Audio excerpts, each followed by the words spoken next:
हिंदुस्तान में धंधा कैसे बनता है? हिंदुस्तान एक कोई कॉमन सिंगल जनता नहीं है। हर 10-10 करोड़ की जनता बिल्कुल अलग है। आप कौन सी जनता को केटर करना चाहते हो, आप डिसाइड करो। स्कोप सब जगह बहुत बड़ा बड़ा है।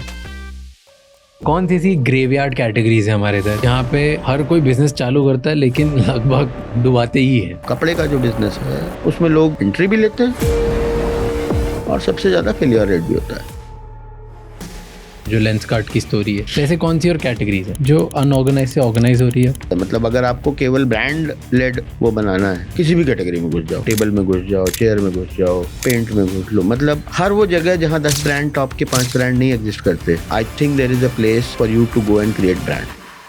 कौन सी चीजें जो लोग सर्च कर रहे हैं बट उनके सप्लायर्स बहुत कम है? ई रिक्शा का, उससे रिलेटेड प्रोडक्ट्स में धूम मची हुई थी, चाहे उसका बैटरी है, रिप्लेसमेंट पार्ट्स हैं, मोबाइल एक्सेसरी की। आप ऐसे सोचो इंडिया में 100 करोड़ लोगों के पास मोबाइल है, बहुत बड़ा मार्केट।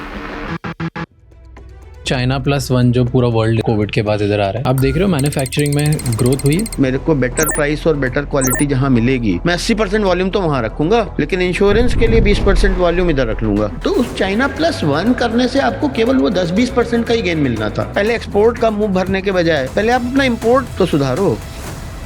इफ आज आप 25-30 ईयर ओल्ड होते, आपको कोई बिजनेस स्टार्ट करना था तो क्या करते? मोबाइल टेक्नोलॉजी और AI technology and all that. तो अगर मैं 25 साल का होता तो शायद इस डायरेक्शन में कुछ करता। हर बिजनेस छोटा हो या बड़ा, अपनी ग्रोथ जर्नी में एक डिपेंडेबल पार्टनर की ज़रूरत फील करता है। इसी ज़रूरत को समझते हुए पोर्टर हर स्केल के बिजनेस के लिए एक ट्रस्टेड ग्रोथ पार्टनर बन गया है। SME से लेकर लार्ज एंटरप्राइजेस तक पोर्टर एक रिलायबल ट्रांसपोर्ट सोल्यूशन प्रोवाइड करता है। पोर्टर अपनी wide range of vehicles, 2 wheelers, 3 wheelers और ट्रक के थ्रू 20 किलो से लेके 4500 किलो तक के गुड्स को स्मूथ और एफिशिएंट तरीके से हैंडल करता है। एंड ये उन बिजनेसेस के लिए आइडियल है जो अपना काम स्ट्रेस फ्री और एफिशिएंट तरीके से चलाना चाहते हैं। This episode is supported by our title sponsor porter.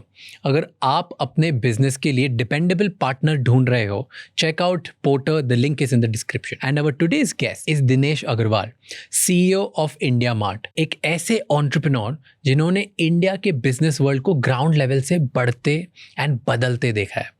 हम उनसे जानेंगे आज के बिजनेस की रियलिटी, ऑफलाइन और ऑनलाइन बिजनेस के बीच का फर्क और कैसे ग्राउंड लेवल पर पैसा और बिजनेस दोनों बनाए जा सकते हैं आज के ज़माने में।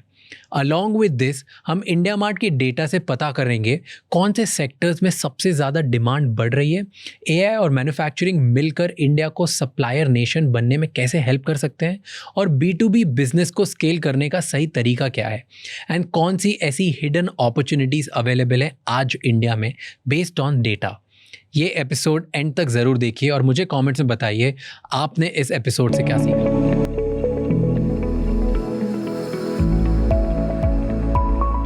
मैं और मेरी सारी ऑडियंस जो है, अधिकतर हम लोग ये 25 to 40 ईयर्स के बीच के लोग हैं जिनको बिजनेस बनाना है इंडिया में और पैसे कमाने हैं बहुत। तो आपका प्लेटफॉर्म है। पैसे कमाने हैं लेकिन बाहर सड़क पे नहीं जाना है। हाँ, नहीं जाना है, बताओ कैसे जाना है। ऐसे क्यों बोला आपने कि बाहर सड़क पे नहीं जाना लोगों को? आई थिंक स्क्रीन पे क्या हो सकता है, मतलब ये मैं अपने ऑफिस में भी बोलता हूँ। हमारे यहाँ पे ना बहुत सारे प्रोडक्ट मैनेजर हैं, कैटेगरी मैनेजर्स हैं, उनको मैं विकिपीडिया मैनेजर बोलता हूँ। मतलब रोड पे नहीं जाना। क्यों? मतलब क्योंकि इन्फॉर्मेशन है। सो ये जो इन्फॉर्मेशन की अवेलेबिलिटी हो गई है आपको कि यार पहले तो कम से कम ऑनलाइन तो चेक कर लो, और ऑनलाइन चेक करने पे अगर आपको बहुत सारी इन्फॉर्मेशन मिल जाती है, that maybe that is sucking you in, and जो कि इंफॉर्मेशन हो सकता है कि मतलब जो मैं बोल रहा हूँ, जो आप बोल रहे हैं, कुछ 2-4% लोगों ने दुनिया की वो इन्फॉर्मेशन वहाँ डाल रखी है जो कि रियलिटी से काफ़ी अलग हो सकती है, जो कि पहले टीवी में था या रेडियो में था। क्योंकि वो और भी मतलब कुछ पॉलिटिशियंस ने या कुछ ब्यूरोक्रेट्स ने कंट्रोल की हुई थी वो information, which was not the reality. तो वो रियलिटी अब शायद 2% लोग वहाँ पे दिखा रहे हैं, लेकिन अभी भी शायद जब तक आप एक्चुअल में रोड पे नहीं जाओगे, एक्चुअल में फील्ड पे नहीं जाओगे, एक्चुअल में कस्टमर से नहीं मिलोगे, तब तक बिल्कुल अच्छा पल्स तो नहीं मिलेगा आपको। क्योंकि अभी भी कहने को इंटरनेट है सब कुछ, लेकिन फिर उसके ऊपर भी लोगों के अलग अलग मोटिवेशंस हैं। कौन सी रील वायरल होती है, या कौन सा व्हाट्सएप का पोस्ट वायरल होता है, या कौन सा वीडियो वायरल होता है, और कौन सा हटा दिया जाता है गवर्नमेंट के द्वारा, वो भी तो आपको नहीं पता। ट्रू। तो आप अपने आँख कान पे थोड़ा विश्वास और करें, हाथ पैरों पे भी करें, आँख कान पे तो कर ही रहे हैं, बट वहाँ पे शायद दोनों जन आप और बेटर जान पाएंगे करने के लिए। कोई एग्जाम्पल दो आप, जहाँ पे आपने देखा कि रियलिटी में ये अलग ही चल रहा था लेकिन ऑनलाइन अलग चीज़ दिखी। क्योंकि ये बहुत सारे लोग बोलते हैं, और जो बिजनेस करते हैं एटलीस्ट जिनका ऑपरेशनली स्ट्रॉन्ग बिजनेस होता है, वो लोग तो ये मानते हैं कि भाई जब आप कस्टमर से बात करोगे, आपके जाके जो एक ऑटोमोटिव डीलर है जिसको आपको एक पार्ट बेचना है, वो अलग बातें कर रहा है, और ऑनलाइन आपको डेटा अलग दिखा रहा है कि जीडीपी में ये हो रहा है, इसके परसेंटेज वो है, इतनी डिमांड इतनी बहुत अलग रियलिटी होती है। एक इंडिया की अच्छी रियलिटी बताता हूँ। तो चूंकि हम बिजनेस में B2B का ही काम करते हैं, इसलिए बता रहा हूँ मैं, शायद आपको या आपके बहुत सारे लोगों को भी पता है कि नहीं पता है। हम लोग ज़मीन कैसे नापते हैं? स्क्वायर फीट में। हम कमरा कैसे नापते हैं? स्क्वायर फीट में। अपने पेंटर से वो कैसे करते हैं कि कितने रुपए का तुम्हारा हिसाब हुआ? स्क्वायर फीट में। आपको मालूम है स्क्वायर फीट में लिखना इंडिया में जुर्म है। मतलब इलीगल है। इलीगल है। स्क्वायर फीट एज ए या feet as A unit India में लिख के आप बेच नहीं सकते। इंडिया में MKS सिस्टम होता है, तो कोई भी टाइल आप खरीदने जाओगे, आप बाजार में बोलोगे कि भाई 1 फुट बाय 1 फुट की टाइल दे देना, लेकिन आपको 300 mm बाय 300 mm की टाइल मिलेगी। 1 फुट बाय 1 फुट नहीं लिखा होगा उसके ऊपर। तो अपने बिल पे ये लिख के कॉन्ट्रैक्ट में नहीं लिख सकते, जुर्म है। तो फिर क्यों चलता है? क्यों चलता है? क्योंकि चलते आया है। लेकिन वो बात भी सही है गवर्नमेंट की कि वो बहुत ज़्यादा डिफ़िकल्ट है। फीट में आधा पौआ या छटाक या आउंस, फरलॉन्ग, तो बहुत सारी चीज़ें फेज आउट हो गई हैं। ऐसा नहीं कि सारी फेज आउट नहीं हुई, लेकिन अभी फीट जैसी चीज़ें फेज आउट नहीं हुई। अब शेर सवा शेर में कोई बात नहीं करता, सब कुछ किलोग्राम में बात होती है। मीटर में बहुत चीज़ों में बात होती है, लेकिन बहुत चीज़ों में अभी भी फीट में बात हो रही है। अपन अभी भी जो रोज़मर्रा की घर की चीज़ें हैं, दरवाज़ा कितने 3x7 का ले आना, बट 3x7 का दरवाज़ा नहीं होता। तो अब क्या है कि आपको जितना रिटर्न मटेरियल मिलेगा, जितनी PDF मिलेगी, जितनी कंपनी की जो भी कुछ वो मिलेगी, उसमें सब MM में लिखा होगा। और जितनी आप बातचीत करोगे वो सब फीट में करोगे। वो सब फीट में करोगे। केबल इंटरनेट अगर देखोगे तो शायद वहाँ सब कुछ MM में ही दिखाई देगा, क्योंकि वहाँ तो रोज़मर्रा की जो बात पहुँच नहीं रही है।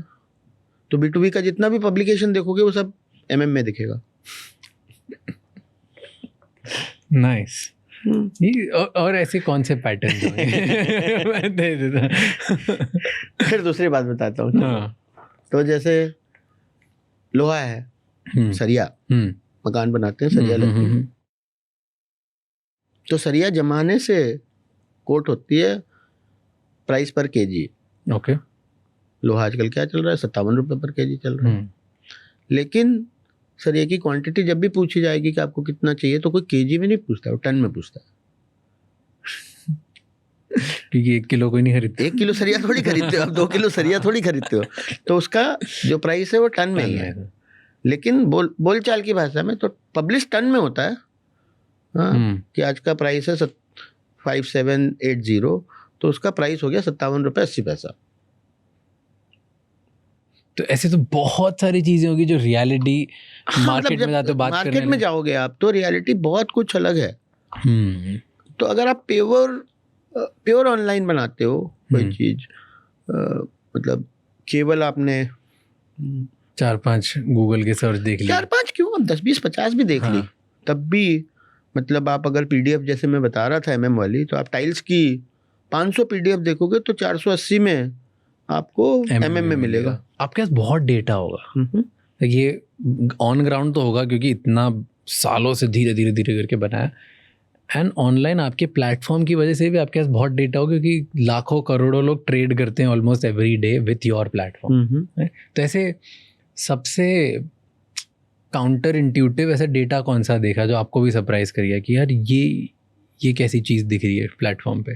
तो एक दिन मैं ऐसे देख रहा था कि प्रोप्राइटरशिप और पार्टनरशिप और प्राइवेट लिमिटेड, जनरली हम लोग बिजनेस जब करते हैं तो 3 तरह के वो होते हैं। प्राइवेट लिमिटेड या LLP बनाते हैं जो कि प्रॉपर MCA में रजिस्टर करके प्रॉपर शेयर होल्डिंग रजिस्टर, या पार्टनरशिप फर्म बनाते हैं, वो हम और आप आपस में दस्तखत कर लेते हैं, हो गई, बन गई पार्टनरशिप। या प्रोप्राइटरशिप तो इंडिविजुअल है ही है। तो मैं ऐसे देख रहा था कि actually I was trying to find कि हमारा जो कस्टमर का रिटेंशन है और कस्टमर का अपसेल है वो अगर मैं अलग अलग कट्स पे निकालता हूँ या अलग अलग स्टेट्स पे निकालता हूँ तो वो कैसे बिहेव करता है across these things, across turnover, across different states. तो ये मैं करने की कोशिश कर रहा था। तो मैंने देखा कि बाकी पूरे इंडिया में ज़्यादातर 10-12% लोग पार्टनरशिप हैं। गुजरात में 22-24% लोग पार्टनरशिप है, डबल। जब मैं गुजरात जाके जब जाऊंगा तो एक्चुअली इसको ऑन ग्राउंड ही पूछूंगा, इसका कोई मुझे आंसर नहीं मिला कि वहाँ पे ऐसा क्यों है। ओके मतलब पूरे इंडिया में वो 8 से 12% है और वहाँ वो 20 से 24% है। 24%, ठीक है, अलग अलग सिटीज में। तो क्यों है नहीं पता नहीं लगता। तो अब जैसे लोग बोलते हैं कि इंग्लिश करोगे तो आपको बिजनेस आएगा, धंधा आएगा, और गुजरात लोएस्ट इंग्लिश स्पीकिंग, मतलब बिजनेस में तो मैंने जो इंग्लिश की उनकी वो है प्रोफिशिएंसी वो लोएस्ट है। और आप सोचो कि गुजराती अमेरिका से लेके अफ्रीका से लेके कहाँ नहीं पहुँचे हुए हैं। दूसरी बात बताता हूँ, गुजरात का मेरा बायर का पेनिट्रेशन, जो बायर इंटरनेट पे आके सामान ढूंढता है, वो लोएस्ट है अक्रॉस इंडिया। लोएस्ट मतलब इन the big city, big states, छोटे वाले छोड़ देता हूँ। और उसका जो सेलर साइड का पेनिट्रेशन है इंटरनेट का, वो हाईएस्ट है। वहाँ पे खरीदता नहीं, सब बेच ही रहे। मतलब खरीदता नहीं कि मेरा सिंपल इंसाइट ये है कि लोग वहाँ के आसपास के लोग इंटरनेट पे बहुत ज़्यादा नहीं यूज़ करते, लेकिन फिर भी उनको अपॉर्चुनिटी पता है कि अच्छा इंटरनेट से बेचते हैं तो बाहर दुनिया में लोग देख रहे होते हैं या बाहर दूसरे सिटीज़ में लोग देख रहे होते हैं। So they understand the internet as an advertising medium, whether or not they are using it for their own purpose, own sourcing. तो परचेज भले यहाँ से करें नहीं करें, हाँ, तो they are least internet user in terms of time, लेकिन हाईएस्ट पेनिट्रेशन है इंडिया मार्ट पे। ऐसी कौन सी चीज़ें हैं जो ये सब स्टेट्स का डेटा होता है आपके यहाँ, सब लोग बेच रहे हैं, कौन सी चीज़ें जो लोग सर्च कर रहे हैं डेस्परेटली बट उनके सप्लायर्स बहुत कम हैं? तो अभी ऐसी वाली बहुत सारी चीज़ें, तो बीच में जैसे जब ये इसका तेजी से काम चालू हुआ ई रिक्शा का, तो पिछले करीब ई रिक्शा कोई बहुत पुरानी चीज़ नहीं है, मुश्किल से 7-8 साल तो हुए हैं। एंड पिछले जब कोविड के बाद से एकदम से ई रिक्शा बिल्कुल छा गया।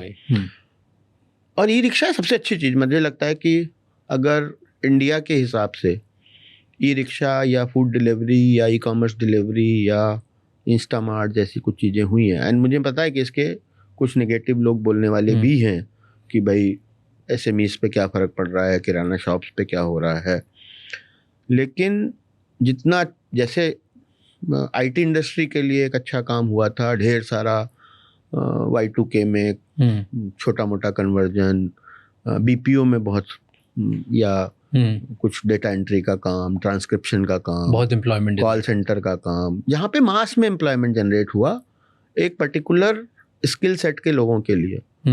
वहीं पे उससे नीचे की अगर स्किल सेट वाली थी तो आपके पास सिवाय हैंड लेबर के और कुछ काम बचता नहीं था। हाँ कि इलेक्ट्रिशियन प्लम्बर बन जाओ, उसके अलावा मतलब वो भी कितने बन जाओगे, मतलब वहाँ पे इतना ज़्यादा डिमांड नहीं थी।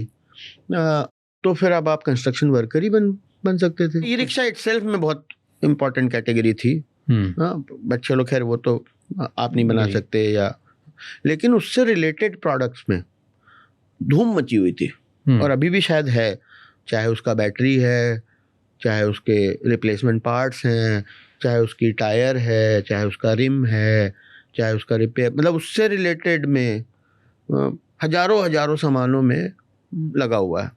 तो मोबाइल एक्सेसरी अपने आप में आज की तारीख में मतलब endless mobile accessory is the keyword.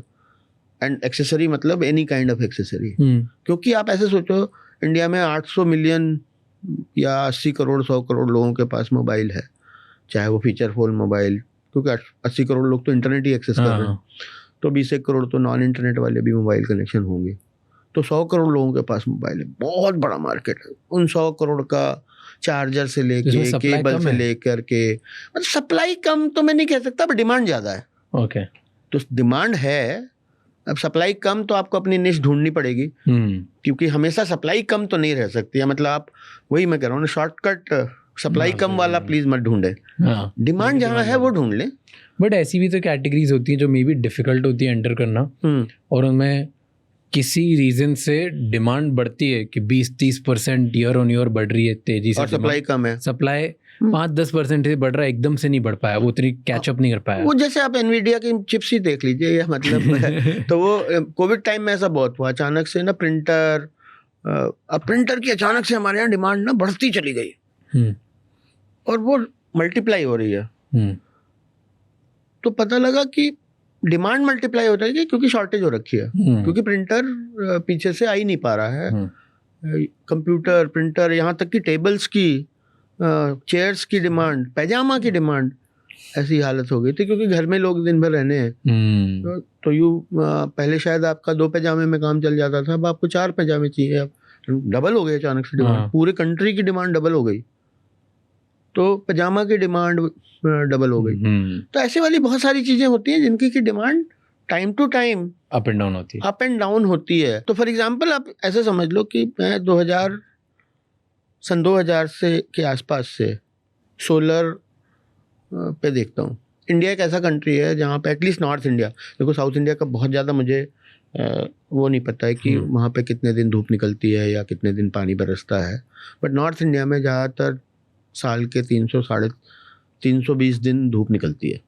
मतलब नॉर्थ इंडिया, सेंट्रल इंडिया 320 दिन धूप निकलती है। तो हार्डली कोई 50 दिन ऐसे होते हैं जो बादल बारिश के होते हैं, बाकी 300 दिन पूरी धूप निकलती है। और अच्छी मतलब 12 घंटे 13 घंटे की धूप निकलती है, 11 से 13 घंटे की अच्छी धूप निकलती है। और इंडिया में पावर डिस्ट्रीब्यूशन गांव-गांव तक उतना अच्छा है भी नहीं। तो सोलर से रिलेटेड जितना भी कुछ है, और फ्री की बिजली है भाई, मतलब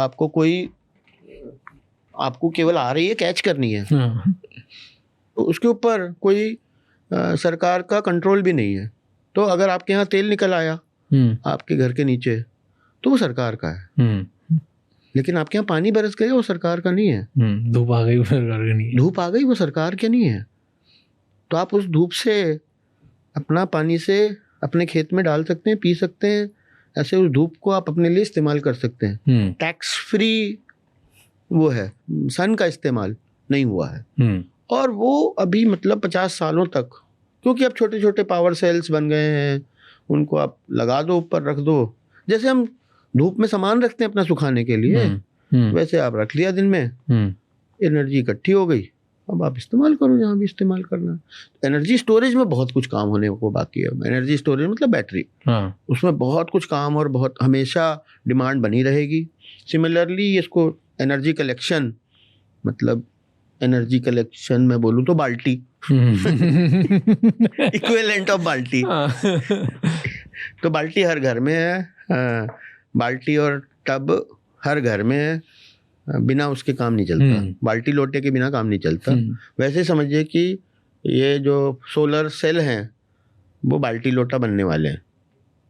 इतनी डिमांड होगी कंट्री में। हाँ, मतलब इतनी कॉमन चीज हो जानी है। जैसे हर घर में बाल्टी लोटा होता है, आपके घर में अगर सोलर का एनर्जी कलेक्टर, हाँ, एनर्जी कलेक्टर तो होना चाहिए, एनर्जी स्टोरेज तो होना चाहिए ना। क्योंकि ना मैं बहुत सारे जितने सोलर में जो ग्रीन एनर्जी है, सोलर के इसमें जो एंटरप्रेन्योर्स हैं, जो बिजनेस ओनर थे बड़े बड़े भी, जिन्होंने 1000, 5000, 10,000, 25,000 करोड़ के धंधे बना दिए, मैं उनसे भी बात करता हूँ जब, वो भी यही बात बोल रहे हैं जो आपने बोला कि ये इतनी बड़ी वैल्यू चेन है कि इसमें सिर्फ अभी इन्वेस्टमेंट्स आप सुनते हो कि अच्छा अदानी ने ये किया, अंबानी ने ये किया, इसने ये किया, पर वो सब भी इतने छोटे छोटे लोगों से खरीदना चाहते हैं चीज़ें कि जो है नहीं। और बहुत सारी इस पूरी वैल्यू चेन में चीज़ें बाहर की कंट्री से आती है, इम्पोर्ट होती है।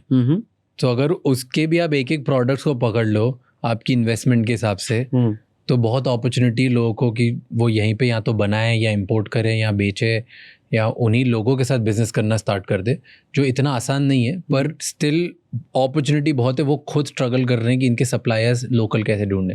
हाँ, मतलब लोकल कैसे ढूंढें, मैं तो ऐसे कह रहा हूँ कि उसकी मैन्युफैक्चरिंग से लेकर के, तो पहली बात तो आप ऊपर में ये देखो कि उसकी कलेक्शन, स्टोरेज, डिस्ट्रीब्यूशन, रिफाइनमेंट, उसमें फिर अब उसके हर एक पीसेस के अंदर आप उसकी ट्रेडिंग में जाना चाहते हो, मार्केटिंग में जाना चाहते हो, रॉ मटेरियल में जाना चाहते हो, मशीनरी में जाना चाहते हो, फिर उसके मतलब मैन्युफैक्चरिंग करना चाहिए कि डिस्ट्रीब्यूट, क्योंकि हर मतलब एक बिजनेस लाइन जब खुलती है, और अनलाइक कि बहुत सारा वाटर हमारा यहाँ पल्यूट हो जाता है क्योंकि भगवान ने उसका स्टोरेज और ट्रांसमिशन सिस्टम दिया था हमको नदियों के रूप में, हमने उसको, लेकिन ये पल्यूट नहीं हो सकता, मतलब जो सन से आता है वो इतना ज़्यादा, मतलब अगर हम रास्ता ही पल्यूट कर दें उसका मतलब, जो आजकल पोल्यूशन हो रखा है दिल्ली में, वो बात अलग है, वो एक अलग बात है, बट इन जनरल एक वो है। दूसरा अगर आप देखो तो मैंने जैसे मोबाइल एक्सेसरी बताया, अब मोबाइल के अराउंड आप सभी लोग कर ही रहे हैं। इनफैक्ट आप देखो तो मोबाइल क्या है, मोबाइल में एक हार्डवेयर है जो, चलो मान लेते हैं कि उसका ऑपरेटिंग सिस्टम आप नहीं ओन करते, कोई गूगल ओन करता है, बट अब उसके ऊपर ऐप्स हैं, मतलब आप कोई भी जना ऐप बना रहा है और बना ही रहे हैं लोग, मतलब सभी लोग। अगर ऐप नहीं होता, आज यूट्यूब नहीं होता, आज रील नहीं होती, आज व्हाट्सएप नहीं होता, तो हम ये नहीं कर रहे होते। तो मोबाइल के अराउंड, और मोबाइल दुनिया में 80% लोगों के पास ऑलरेडी पहुंच चुका है, तो ये मान लिया जाता है कि 80% पहुंच गया, मतलब 100% पेनिट्रेशन है, हर आदमी को है। अब हर आदमी को है तो, और ये मोबाइल एक ऐसी चीज़ है कि जिसकी की लाइफ टाइम वैल्यू टिपिकल 3 साल, 5 साल, 4 साल, मतलब 2 साल से लेके 4 साल, डिपेंडिंग अपॉन कौन कितना फैंसी यूज़ करना चाहता है या कौन कितने पैसे लगाना चाहता है, डिस्पोजेबल इनकम कितनी, तो 2 से 5 साल के बीच में, 3 से 5 साल के बीच में।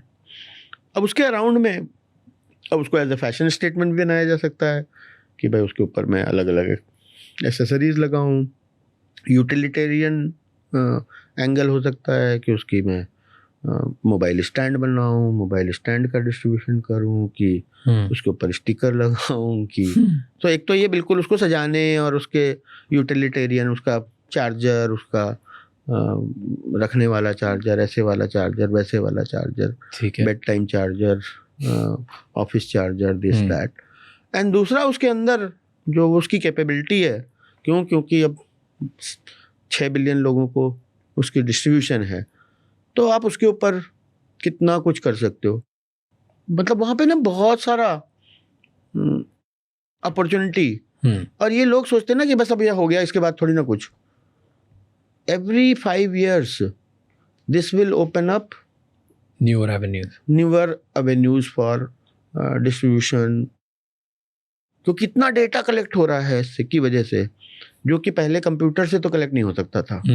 और अब इतनी प्रोसेसिंग कैपेसिटी हो गई है, इतनी स्टोरेज कैपेसिटी हो गई है, और अब इतनी टेक्नोलॉजी, उसी टेक्नोलॉजी, क्या एआई एज ए सब्जेक्ट नहीं पढ़ाया जाता था 1975 में? यस, पढ़ाया जाता था, बट क्या हमारे पास उस टाइप की CPU थी? क्या हमारे पास उस टाइप का मेमोरी था? क्या CPU मेमोरी बन नहीं सकता था? बन सकता था, हमारे पास इतना डेटा ही नहीं था, डेटा कलेक्शन का कोई तरीका ही नहीं था। अब हमारे पास वो डेटा कलेक्शन के तरीके हैं, इसलिए फटाफट CPU भी बन रहा है, फटाफट सब एडवांसमेंट भी हो रही है, मॉडल भी बन रहे हैं। तो हर 5 साल इसमें बहुत कुछ और होने की वो है। आप इसके दूसरी साइड भी जा सकते हो कि मैं फेक डिटेक्शन करूंगा वो भी एक बिजनेस है, सिक्योरिटी करूंगा, वो भी एक बिजनेस है। तो मोबाइल के अराउंड आप मतलब बहुत मोबाइल का सॉफ्टवेयर, मोबाइल के सॉफ्टवेयर के अंदर accessories, hardware, software, end to end services, मतलब ऐप एज ए सर्विस, मतलब कुछ भी। इंडिया मार्ट भी आज की तारीख में ऐसे कहे तो मोबाइल सर्विस ही कर रहा है, मतलब 60% 65% ट्रैफिक मोबाइल पे ही है। तो मोबाइल अपने आप में एक बहुत बड़ा पीस है। टॉक अबाउट मैन्युफैक्चरिंग अभी जैसे China +1, वो सब बोलते हैं कि इंडिया के लिए बहुत फ़ायदेमंद है, और इंडिया को उससे फ़ायदा भी होगा।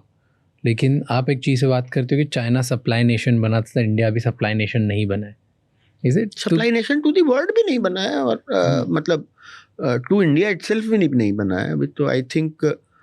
और तो चाइना कैसे सप्लाई नेशन बना, उन्होंने क्या करा, एंड देन फिर इंडिया कैसे सप्लाई नेशन बन सकता है मैन्युफैक्चरिंग में, सो दैट वो जो अपना एक सेक्टर है जहाँ पे हम कंपैरेटिवली दुनिया के सामने स्ट्रांग हैं, एटलीस्ट अगर उसमें हम मैन्युफैक्चरिंग की अपॉर्चुनिटीज़ में देखें और अपनी करंट स्ट्रेंथ देखें तो हम टॉप 5 में तो आएंगे, भले AI में भी नहीं आते। हाँ, तो देखिए, एक तो बेसिक इंफ्रास्ट्रक्चर की अवेलेबिलिटी की बहुत ज़रूरत है। मतलब हमारा ट्रांसपोर्ट सिस्टम वीक था, चाहे वो, मतलब वीक नहीं कहूँगा, मतलब लेकिन एट पार नहीं था, कॉस्टली था। मतलब सेम ट्रक को यहाँ से कहीं तक पहुँचाने के लिए, दिल्ली से बॉम्बे तक पहुँचाने के लिए अगर मान लो 22 घंटे का ड्राइव है तो उसको 44 घंटे लगते थे, बिकॉज रास्ता ख़राब था, रास्ते में रुकावटें थी, नो एंट्री थी, बाईपास नहीं था, इस टाइप के इश्यूज हैं। तो अब अगर एक ट्रक जिसको 22 घंटे में छुट्टी मिल जानी चाहिए थी वो 44 घंटे चलेगा तो ऑब्वियसली कॉस्ट तो बढ़ेगी ना। सिमिलरली जो आई थिंक मैन्युफैक्चरिंग हब्स या पार्क्स या वो बनाए, तो जैसे नोएडा बना हमारे वहाँ पे, या गुड़गांव के आगे उधर मानेसर वगैरह बने, फरीदाबाद बना, वहाँ पे कभी कभी किसी शहर में ज़्यादा बन जाता है, किसी शहर में कम रह जाता है। तो वहाँ पे आई थिंक थोड़ा और ईज़ ऑफ डूइंग बिजनेस की तरफ, लेकिन कुल मिला के अगर देखा जाए तो इतनी डिमांड भी नहीं थी। मतलब हमारे यहाँ से इंटरनल हम अपना रास्ता तय कर रहे थे $2,000 से $8,000 पर कैपिटा PPT, ठीक है। चाइना रास्ता तय कर रहा था $5,000 से $25,000 का। तो आई थिंक हम दोनों के इनिशियल टेक ऑफ पॉइंट, ये आप कह सकते हो कि 1989 में तो हम दोनों बराबर ही थे। बोल रहा था कि 1990 से पहले है। हाँ, वहाँ तो हम बराबर ही थे। तो इंटरनल डिमांड में भी उनकी भी उस टाइम पे इतनी ज़्यादा नहीं होगी जितनी एक्सपोर्ट मनो दुनिया में। तो दो बातें थी, एक तो अपने को थोड़ा इजी मनी आना शुरू हो गया बिकॉज ऑफ IT इंडस्ट्री। देखो, उतने से भी बहुत फर्क पड़ता है, क्योंकि आपको इजी मनी आना शुरू हो गया तो आपका पूरा ध्यान जहाँ पैसा आ रहा है उधर तो लगाओ। तो सब एंटरप्रेन्योर्स वहीं चले गए और सब गवर्नमेंट भी वहीं थे, गवर्नमेंट भी, मतलब, और इंजीनियरिंग कॉलेज बनने लग गए, उसमें जो भी पैसा वैसा, मतलब पॉलिसी पैसा जो भी लगा तो उधर ही चले गए। वहीं से जो निकले वो और वहीं पे लगा, क्योंकि एक इन्फोसिस, एक TCS का जो सक्सेस स्टोरी थी, उसकी वजह से पूरा नोएडा, पूरा गुड़गांव, पूरा हैदराबाद, पूरा बेंगलोर, पूरा चेन्नई, वो सब मिनी इन्फोसिस बनने का सपना देखने लग गए। एंड व्हाई नॉट, मतलब जहाँ पे जिसके यहाँ जो सक्सेस हो उसको ज़्यादा वो करना ही चाहिए। और दूसरा जो उसकी वजह से जो हमारी इंफ्रास्ट्रक्चर जैसी ज़रूरत थी, क्योंकि मैन्युफैक्चरिंग को जो इंफ्रास्ट्रक्चर चाहिए वो चाहिए बहुत हाई स्पीड इंफ्रास्ट्रक्चर, मतलब पावर हो, रोड हो, और या तो हमने, और हमारी ज़रूरतें, बिकॉज उधर की साइड पे IT वाले आ रहे थे, और मतलब हमारा टेलीकॉम, बैंकिंग, सारा टेलीविज़न, ये वाला सेक्टर अच्छा चल रहा था। तो उसकी वजह से जो ज़्यादा डेवलपमेंट हुई भी वो हुई एयरपोर्ट्स में या मतलब ऐसी चीज़ों की ट्रांसपोर्ट में, ना कि ट्रक ट्रांसपोर्ट में। तो जिसके ऊपर शायद स्टार्टिंग फ्रॉम यमुना एक्सप्रेसवे या आगरा एक्सप्रेसवे जिसको बोलते हैं, नोएडा से आगरा का, उसके बाद यूपी में अच्छा खासा 4-5-6 एक्सप्रेसवे का काम हुआ है। तो जो वाजपेयी जी ने वो गोल्डन क्वाड्रिलैटरल प्रोजेक्ट्स बोले थे, उसके बाद अगर उसको हर साल मल्टीप्लाई करते चले जाते, वो आई थिंक उन्होंने शायद वो चाइना जैसी किसी चीज को देख के ही बोला होगा। तो वहां पे जो चाइना में ना ease of doing that production in time और automating that production in time, क्योंकि इंडिया में कुछ और भी काम कर रहा था कि यार इतनी लेबर का हम क्या करेंगे, हम इतना सारा ऑटोमेट तो नहीं कर सकते, थिंग्स लाइक दैट। तो उसकी तरफ भी हो सकता है कि कुछ चूक गए होंगे हम। फिलहाल नेवर लेट, मतलब इसमें कुछ ऐसा नहीं है कि छूट गई गाड़ी। हाँ, कोई छूट गई गाड़ी। अभी आपके यहाँ के सारे लोग 30 साल के ही हैं मतलब कोई बहुत लेट नहीं हुआ, कोई बहुत लेट नहीं होगा कि हम लोग 45 साल के हो गए, 50 साल के हो गए हैं। तो जब भी आप कोई सामान इंटरनल बनाना शुरू करोगे, धीरे धीरे इंपोर्ट बंद हो जाएगा। बट अब जैसे चाइना +1 जो पूरा वर्ल्ड कोविड के बाद इधर आ रहा है, आप देख रहे हो मैन्युफैक्चरिंग में ग्रोथ हुई है? कौन सी ऐसी कैटेगरीज है जहाँ पे एक्चुअली लोग यहीं से खरीदना चाहते हैं, यहाँ पे डिमांड आई है बाहर के लोगों की? ये थोड़ा मतलब थोड़े दिन के लिए होता है, but at the end of the day देखो, बिजनेस हो चाहे कंज्यूमर हो, उसको क्वालिटी और प्राइस इम्पोर्टेंट चाहिए होता है। और तीसरा उसको मतलब कुछ ये चाहिए कि इंश्योरेंस चाहिए, मतलब चाइना +1 या तो डाइवर्सिफिकेशन इंश्योरेंस की वजह से कोई आदमी 2-4-5% तो प्राइस ज़्यादा दे सकता है, बहुत ज़्यादा नहीं देगा। 2-4-5% क्वालिटी में अप डाउन कर लेगा, कंप्रोमाइज़ कर सकता है। बट अगर वो करेगा तो फिर वो 10% 20% वॉल्यूम उधर रखेगा, अगर वो पूरा नहीं देगा। हाँ, मतलब अगर मेरे को बेटर प्राइस और बेटर क्वालिटी जहाँ मिलेगी, मैं 80% वॉल्यूम तो वहाँ रखूंगा, लेकिन इंश्योरेंस के लिए 20% वॉल्यूम इधर रख लूंगा कि कल पे कहीं वहाँ पे खतरा है तो मैं कम से कम मेरा बंद ना हो जाए। हाँ। तो जो डाइवर्सिफिकेशन, तो उस चाइना +1 करने से आपको केवल वो 10-20% का ही गेन मिलना था, क्योंकि अभी you have to beat your speed and price and quality, all 3 to gain that rest 80% and और रेस्ट 60%। तो वो अभी होना चालू हुआ नहीं है कहीं कहीं पे। ऐसे अगर आप देखोगे तो बहुत सारे सेक्टर नेग्लेक्ट हो रहे होंगे, मतलब अभी यहाँ पे काम नहीं हो रहा, जहाँ पे मतलब ध्यान नहीं गया बस। जैसे कौन से सेक्टर स्ट्रगल कर रहे हैं? मतलब बहुत सारी छोटी छोटी सेक्टर है। अभी कहीं पे मैं पढ़ रहा था कि सीसीटीवी कैमरा भी अभी पूरा का पूरा इंडिया में नहीं बन पाता, जबकि हर गली, हर नुक्कड़, हर रेस्टोरेंट, हर लिफ्ट, हर उसमें है। अच्छी इंडस्ट्री है, काफ़ी यूजफुल इंडस्ट्री है। स्टील में भी अभी बहुत कुछ है, मतलब है अभी बहुत सारी आइटम्स हैं जो एक्सपोर्ट से, अगर आप एक्सपोर्ट के पॉइंट ऑफ व्यू से मत देखें। मैं पहले कह रहा हूँ कि पहले एक्सपोर्ट का मुंह भरने के बजाय पहले आप अपना इंपोर्ट तो सुधारो, तो इंपोर्ट तो कम करो। मतलब जहाँ बहुत सारे इंपोर्ट जो कर रहे हो उसे बंद करो, ताकि तुम यहीं पे बंद करो। मींस पहले यहाँ बनाओ ताकि बंद हो, मतलब दैट्स व्हाट आई मेंट। हाँ, मतलब डोंट डू दैट। प्रोटेक्शन करने से नहीं बंद होगा। हाँ, यहाँ पे हमारी कैपेबिलिटी इंप्रूव करो ताकि हम यहाँ से चीजें उठाने लगे। अपने आप नेचुरली होगा ना वो। भाई कोई जना बाहर से इंपोर्ट क्यों करेगा, मतलब किसी को क्योंकि या तो कोई चीज सामान इसलिए इंपोर्ट होती है कि मुझे ब्रांड चाहिए, चलो मान लो मुझे प्राडा चाहिए, तो ठीक है, प्राडा चाहिए तो मुझे एप्पल चाहिए ना, बनाओ एप्पल इंडिया में। That government can force them कि ठीक है जी, आप को 50% सामान ये इंडिया में बनाना पड़ेगा या समथिंग लाइक दैट। आपकी यहाँ पे बड़ी अच्छी डिमांड चल गई है, तो आपको यहाँ पे बनाना पड़ेगा, नहीं तो मैं इंपोर्ट, अगर आप इंपोर्ट करोगे तो ज़्यादा ड्यूटी लगा दूंगा। 2000 जिनका कि ब्रांड भी बाहर का है, जो ब्रांड की वजह से बिकता है, नॉट कि जेनेरिक पार्ट है, मतलब वो तो फिर आपको क्वालिटी से ही जीतना पड़ेगा, क्वालिटी एंड प्राइस से।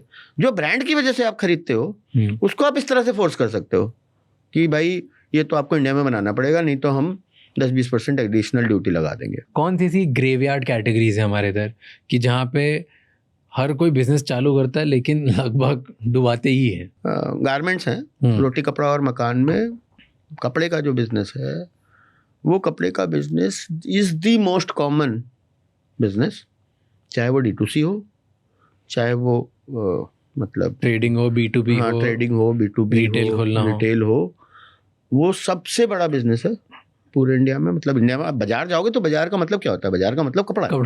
और क्या होता है? बाजार मतलब कपड़ा, हाँ, या खाना। तो बाजार, और वो सबसे ज़्यादा उसमें लोग एंट्री भी लेते हैं और सबसे ज़्यादा फेलियर रेट भी होता है।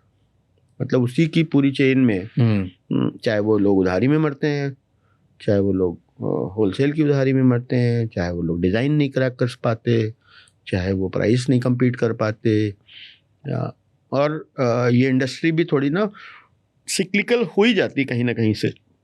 मतलब कभी अचानक से कॉटन बहुत सस्ता हो जाता है, कॉटन बहुत महंगा हो जाता है, पॉलिस्टर सस्ता हो जाता है, पॉलिस्टर महंगा हो जाता है। कुछ तो इंटरनेशनल हवा चलती है इसमें, सब अप एंड डाउन हो जाता है। हाँ, इसमें ना चीज़ें अप एंड डाउन होती हैं थोड़ी, तो और फिर भी अट्रैक्ट करती रहती है लोग। आज इतना भी बड़ा मार्केट है, फूड इतना बड़ा मार्केट है, मैंने जैसा बताया रोटी कपड़ा मकान इतना बड़ा मार्केट है, उसमें मकान फिर भी एक ऐसा मार्केट है। मकान मीन्स नॉट द मकान में the most lucrative and most risky business is कि आप बिल्डर बन गए। मतलब बिकमिंग ए बिल्डर और बिकमिंग ए कॉलोनाइजर और बिकमिंग कि आप फ्लैट बना रहे हो is the most risky and most rewarding, because वो अगर बीच में प्रोजेक्ट फंस गया तो आप पूरी तरह से गए। बट वो एज ए इंडस्ट्री अभी भी ऐसी है। इवन उस इंडस्ट्री में मैं देखता हूँ कि कितने लोग बहुत सिंपल बिजनेस, केवल गिट्टी का, या केवल वो स्कैफोल्डिंग लगती है, या केवल फायर फाइटिंग का, या केवल पेंटिंग का, बहुत लोग करना चाहते हैं। मतलब बिकॉज उसका सामान पीछे से या तो उधार पे मिल जाता है, या इट्स इजी कि भाई लेके डाल दिया और किराए पे चढ़ जाता है। हाँ, वहाँ पे भी बहुत आना जाना है। मतलब मैं बेनई से आना जाना है मीन्स बहुत सारे लोग आते हैं फिर चले जाते, बंद कर देते हैं। आते हैं चले जाते हैं, क्योंकि वो इंडिया मार्ट में आते हैं फिर चले जाते हैं। बट ऐसा नहीं है कि उन कैटेगरीज में लोग सक्सीड नहीं करते। तो ऐसे कुछ लोग हैं जो इंडिया मार्ट पे भयंकर थ्राइव करते हैं, बहुत सक्सीड करते हैं, कुछ लोग नहीं करते, राइट? अधिकतर लोग नहीं कर पाते हैं, बिल्कुल। बट जो कर पाते हैं वो भयंकर धंधा अपना बढ़ा देते हैं, बिल्कुल। तो वो क्या ऐसा सही करते हैं? तो उसमें ना परसिवियरेंस का वो बहुत है, बिलीफ एंड परसिवियरेंस का बहुत है। तो बहती गंगा में फिर देखो, जैसे मैं आज AI बोल रहा हूँ, अब इसी सेम चीज को आप या सोलर बोल रहा हूँ, इसको आप सोचते कैसे हो कि ये बहती गंगा में हाथ धोना है या ये गंगा मुझे पार लगा देगी? तो सेम गंगा, आप किस इंटेंशन से उसमें हाथ डालते हो या पैर डालते हो, it will have the similar effect on your business. तो अगर तो आपने इस इंटेंशन से हाथ डाला कि यार इसमें तो अभी ना शॉर्ट टर्म अच्छी डिमांड है, लोअर सप्लाई है, बढ़िया पैसे बन रहे हैं, कर दूं, हाँ घुस जा बस, या इसमें इस वक्त फंडिंग की बारिश हो रही है, हाँ तो फंडिंग मिल जाएगी और कर दूं, तो अगर आप उस इंटेंशन से, लेकिन अगर आप इस इंटेंशन से घुसे हो कि नहीं यार AI is here to stay, solar is here to stay, मैं तो इसके अंदर मुझे अपनी ज़िंदगी बनानी है, मुझे 10-20 साल अपना एक नया पूरा बिजनेस बनाना है, ये इंटेंशन का ही फ़र्क है। तो जो लोग इंडिया मार्ट ऐसे ज्वाइन करते हैं कि नहीं यार इंटरनेट पे ना बिजनेस होता है, सब लोग कर रहे हैं, हम भी करेंगे, कैसे नहीं होएगा? अगर आप ये सोच के घुसोगे तो बन जाए, तो बनेगा। क्योंकि होगा क्या, सिमिलर तरीके से है बिल्कुल। आप ऐसे समझ के चलो, जब आप दुकान खोलते हो कहीं पे बाजार में दुकान खोलते हो, तो बाजार में दुकान आप ऐसे तो नहीं खोल देते कि 3,000 रुपये डाले और दुकान खोल दी। 3,000 रुपये डाले, आप 3 लाख रुपए कहीं से लाते हो, किराए पे लेते हो, सजाते हो दुकान, माल खरीद के लाते हो, कहीं से उधार लेके आते हो, तो आप कहाँ पे दुकान खोलनी है उसको थोड़ा ध्यान से करके खोलते हो। एंड फिर उस पर आप सुबह से लगे रहते हो, भाई ये तो हमारे पास नहीं है सामान, अच्छा ये नहीं है, कल से 4 लोग ये वाला सामान पूछने आ चुके हैं, ये वाला सामान भी कल से लाके दुकान पे रख लेता हूँ। या नहीं है भाई साहब, ये वाला दूसरा दिखा दूं। अब आप इंटरनेट पे अगर इस भरोसे से आए हो तो आप ऐसे करोगे और आप सक्सीड कर जाओगे। ऐसी कोई कैटेगरीज देखते हो इसमें जो अनऑर्गेनाइज से ऑर्गेनाइज हो रही है? अनऑर्गेनाइज से ऑर्गेनाइज हो रही है। मे बी पहले लोग खुला खरीद लेते थे, किसी भी चीज़ पे खरीद लेते थे, अब ब्रांडेड पे ही जा रहे हैं। लाइक आई लव कैटेगरी, मतलब ये स्टोरी काफ़ी अच्छी है जो लेंसकार्ट की स्टोरी है। अनऑर्गेनाइज अनब्रांडेड कहानी थी जहाँ पे हर छोटी छोटी जगह पे ऑप्टिक्स की दुकानें होती थी, फिर एक ने कंसोलिडेट करके ब्रांड बना दी कि लेंसकार्ट ही है। भले अंदर मटेरियल काम सब सेम टाइप का होता है। जैसे तनिष्क में भी यही हुआ, तनिष्क में एग्जैक्टली सेम हुआ, ज्वेलरी कैरेट लेन में यही हो रहा है, तनिष्क में यही हुआ। So I love this the story. ऐसे कुछ है जो ऑर्गेनाइज हो रहा है, जो पहले अनऑर्गेनाइज था, अनब्रांडेड थे।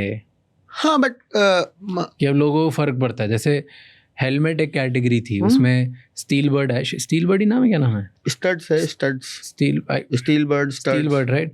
तो अब लोग मांगते हैं वो कि वही वाला हेलमेट चाहिए। पहले लोग हेलमेट ले तो वो बहुत बड़ी बात। ऐसे कौन सी और कैटेगरीज है? मतलब अगर आपको केवल ब्रांड लेड वो बनाना है कि मैंने क्वालिटी और ब्रांड लेड बनाना है, किसी भी कैटेगरी में घुस जाओ। मतलब आप टेबल में घुस जाओ, चेयर में घुस जाओ, पेंट में घुस लो, मतलब हर वो जगह जहाँ 10 ब्रांड, टॉप के 5 ब्रांड नहीं एग्जिस्ट करते, I think there is a place for you to go and create brand. तो जैसे कौन सी ऐसी कैटेगरीज होगी जहाँ पे आपको लगता है ये टॉप 10 ब्रांड्स नहीं है? ब्रांड्स मतलब अभी तो आप देखो टेबल चेयर अभी कोई इंडियन नेशनल ब्रांड नहीं है, कुछ भी नहीं है। मतलब क्या है, मतलब गोदरेज है, कुछ है, फेदर लाइट है, कुछ है, मतलब नीलकमल है, कुछ है।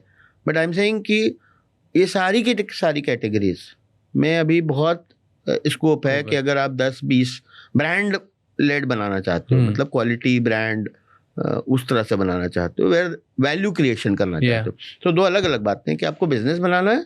बिजनेस बनाना मतलब जो आपको सस्टेनेबल यूनिट इकोनॉमिक्स का बिजनेस बनाना है, वो एक पीस है, और ब्रांड बना देना है, वैल्यू क्रिएट, वो फिर वैल्यू क्रिएट कर देनी है, वो दूसरा पीस है। दैट्स एंटरप्रेन्योरशिप या मतलब जिसको स्टार्टअप जिस पर्पस के लिए, जिसमें फंडिंग होती है या वो होता है। तो इंडिया मार्ट में ज़्यादातर हम जो चीज़ें कोशिश करते हैं वो कोशिश करते हैं कि हम आपको एक यूनिट इकोनॉमिक्स लेड बिजनेस बनवाएंगे।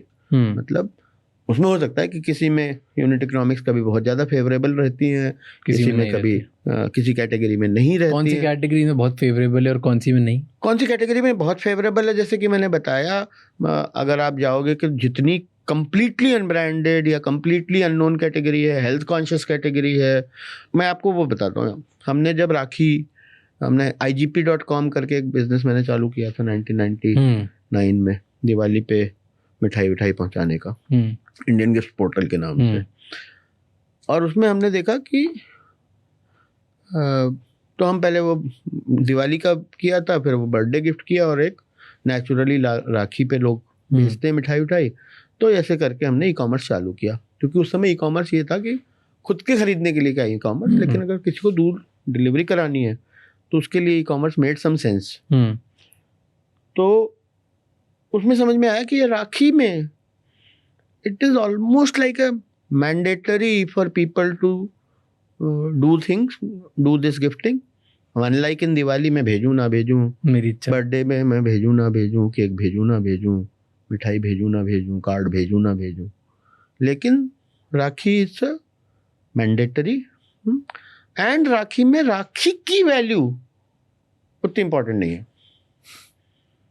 मैंने कितने का खरीद के भेजी है वो इम्पोर्टेंट है। मुझे पता लगे, मुझे लगना चाहिए कि मैंने 1100 की राखी भेजी है।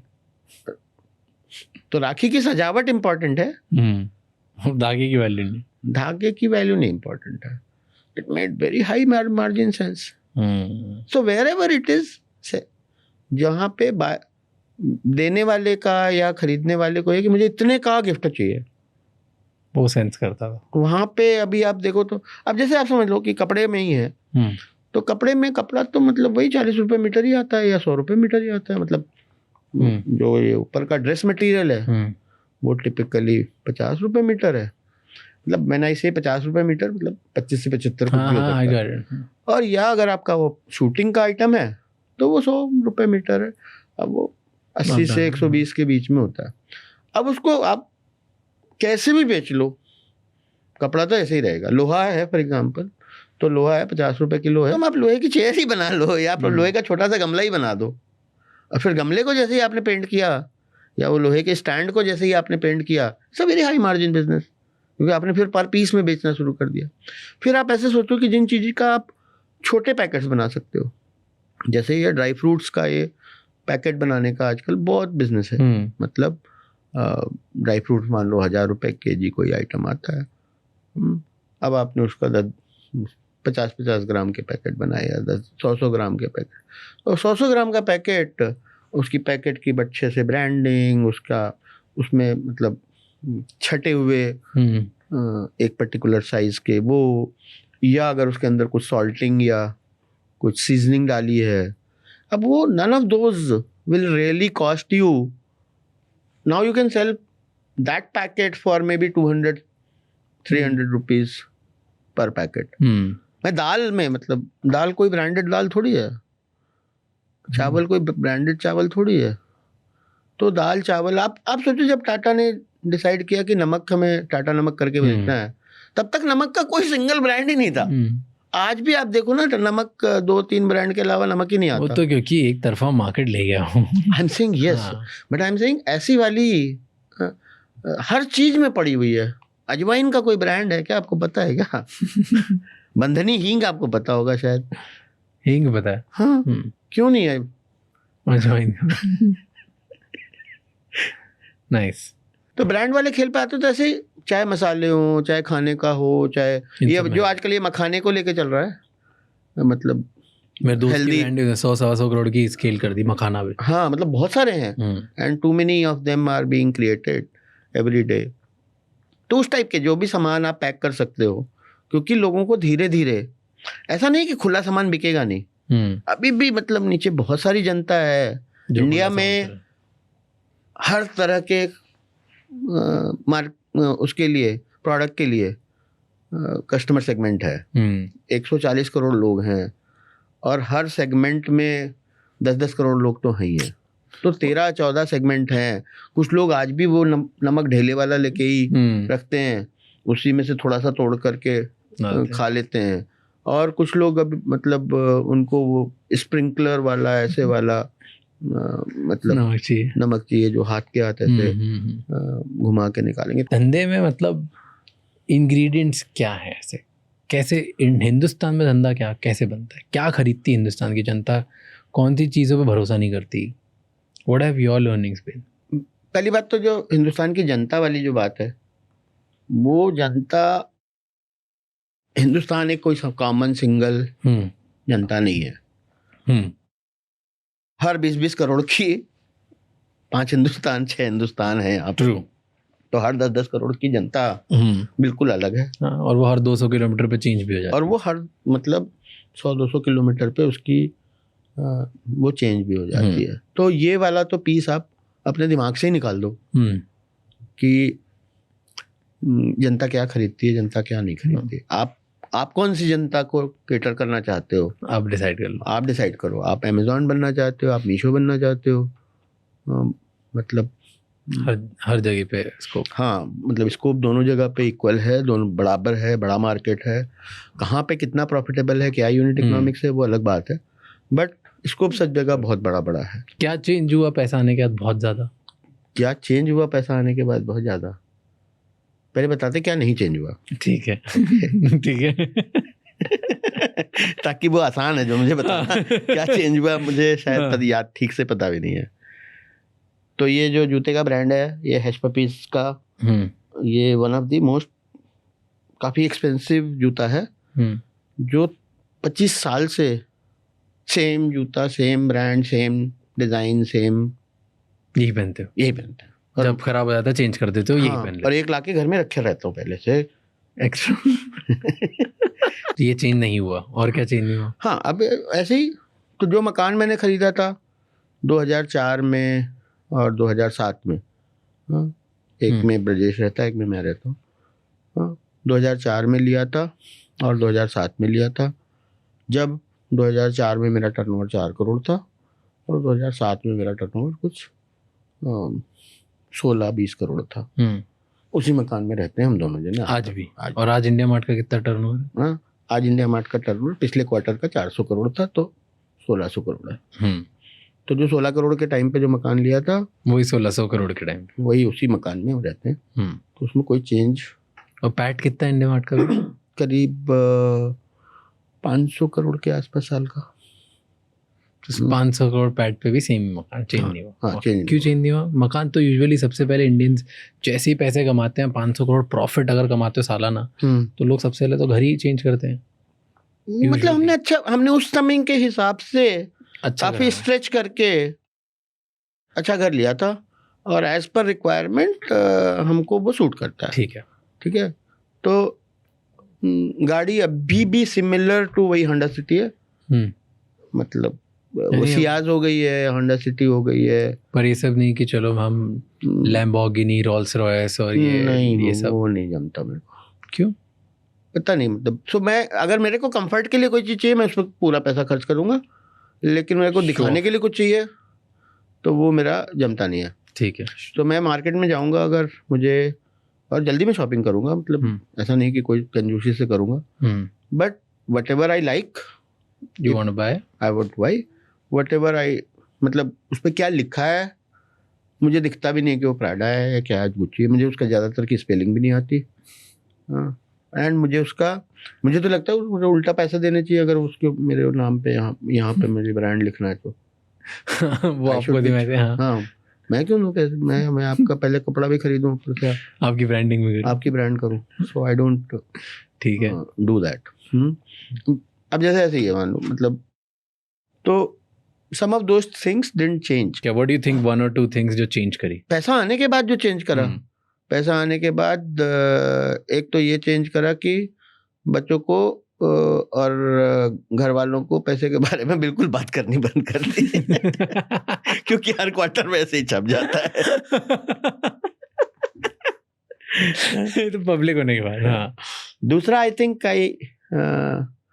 मैंने कभी सोचा नहीं था कि मेरे लिए तो तब भी लाइफ सेम थी जो मैंने, मतलब मकान मैंने ले लिया था या, और मैंने सोचा भी नहीं था कि इतने सारे लोगों को जो ये हम ईसॉप या शेयर्स दे रहे हैं ये कभी लोगों की लाइफ बदल देंगे। तो एक तो आई थिंक हमारा जब हम आईपीओ गए थे तो 15% के आसपास एम्प्लॉइज के पास ओन्ड था। नाइस। एंड हमने 2018 में जस्ट बिफोर आईपीओ 400-500 लोगों को और ऐड किया था उसमें। I think by the God grace और luckily we happen to be in the right place right time, और ऐसे में अगले 1-1.5-2 साल में आई थिंक हमारा stock price run up from almost 10 times हो गया था। वहां से आधा हो गया। तो जो हमने आईपीओ किया था वहां से अभी भी we are like 5x up. हाँ, 500%। ओके, तो and that created so much wealth. तो at the peak of it we were like 30,000 crore market cap, and today we are like 15,000 crore market cap, but when we went IPO it was 3,000 crore market cap. तो हमने तो ऐसे मान के चलो कि हमने 500 करोड़ के शेयर दिए थे उनको, क्योंकि 3,000 करोड़ में 15%।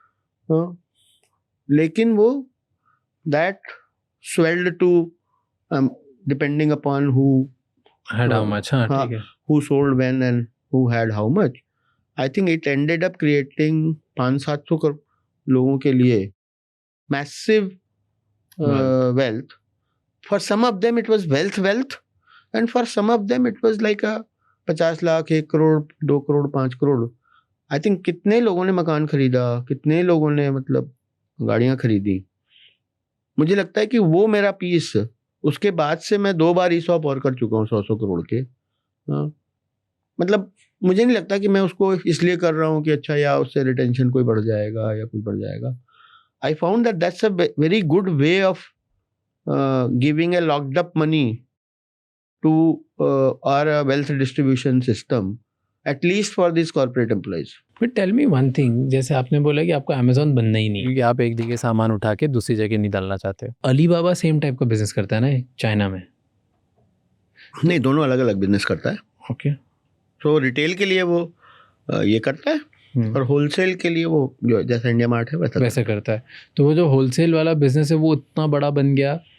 होलसेल वाला बिजनेस उनका अच्छा कैश काउ बिजनेस है। तो वो करीब $2.5 बिलियन का रेवेन्यू है। $2.5 बिलियन का 1688 बोलते हैं उसको, जो मेन alibaba.com बिजनेस है। हाँ, और 1688.com है, वो करीब $2.5 बिलियन का बिजनेस है। इसमें करीब वही लिटिल लेस देन 1 बिलियन का प्रॉफिट होता है। और जो उनका जो टाओबाओ टीमॉल वगैरह का बिजनेस है वो सारा वैसे ही है जैसा अमेजोन या ईबे का बिजनेस। ओके।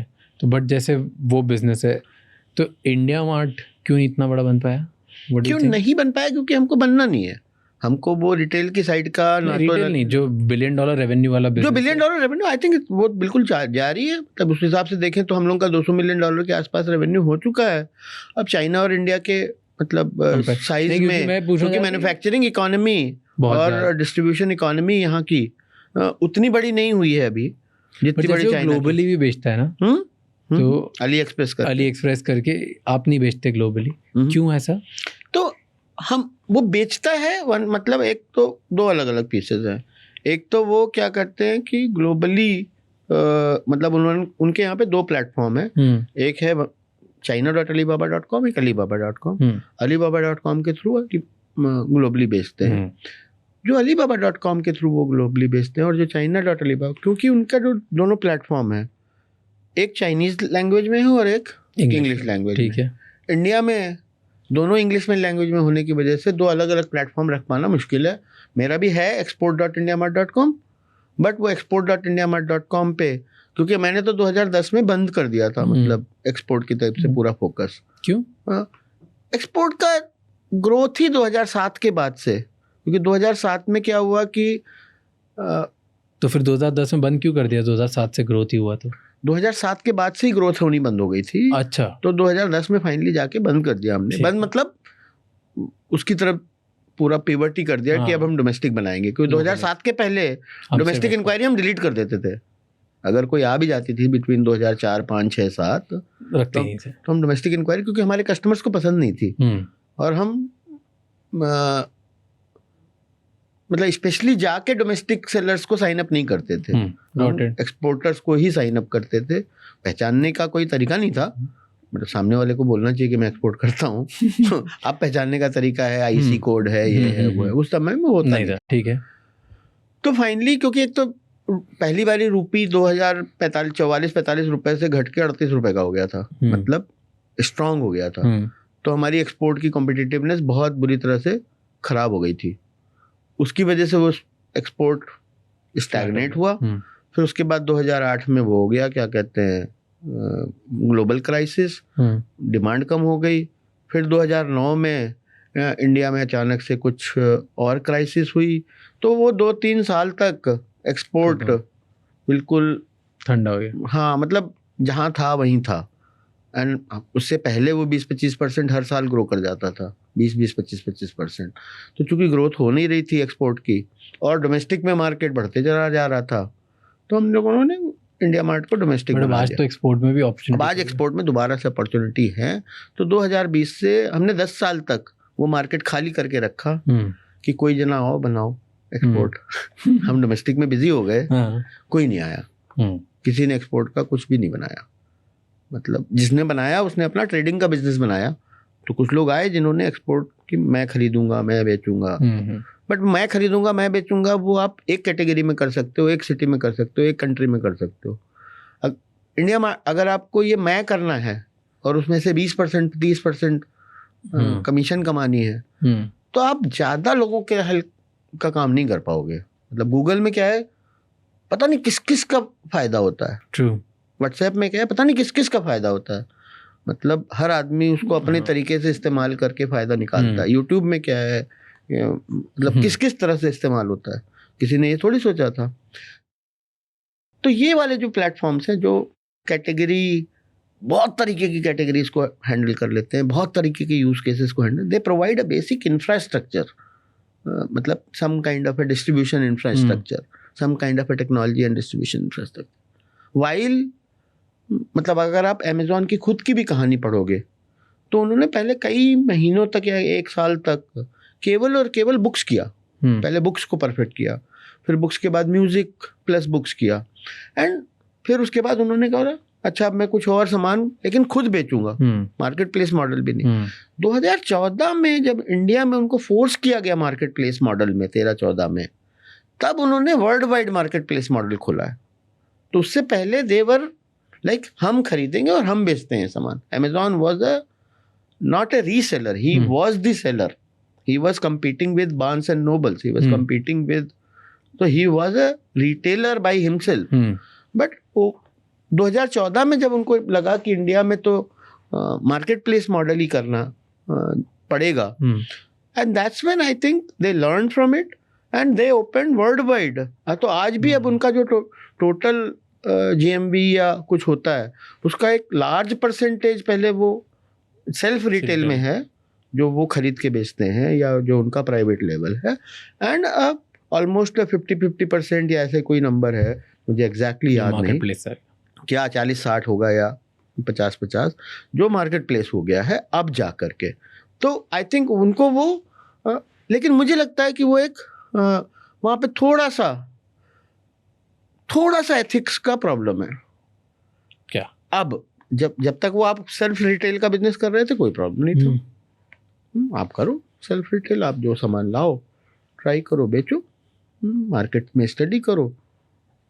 अब आपने मार्केट प्लेस चला दिया और मार्केट प्लेस के साथ आप सेल्फ रिटेल भी चला रहे हो। मार्केट प्लेस आपको मार्केट प्लेस अगर आपको चलाना है तो अंधा कानून बन के फिर चलाना पड़ेगा। मतलब आप मार्केट प्लेस में आपको सब दिखता है। अब मैंने आपको यहाँ बैठ के इतनी सारी बातें बताई, कहाँ क्या हो रहा है, तो मुझे तो बहुत कुछ दिख रहा है। मतलब अगर जब व्हाट्सएप कहता है कि मुझे कुछ नहीं दिखता,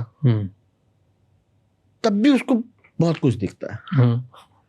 मतलब he can't read and he is right, he can't read your messages, he can't really read your messages, okay, but किसने किसको कब, इतना तो दिखता है ना।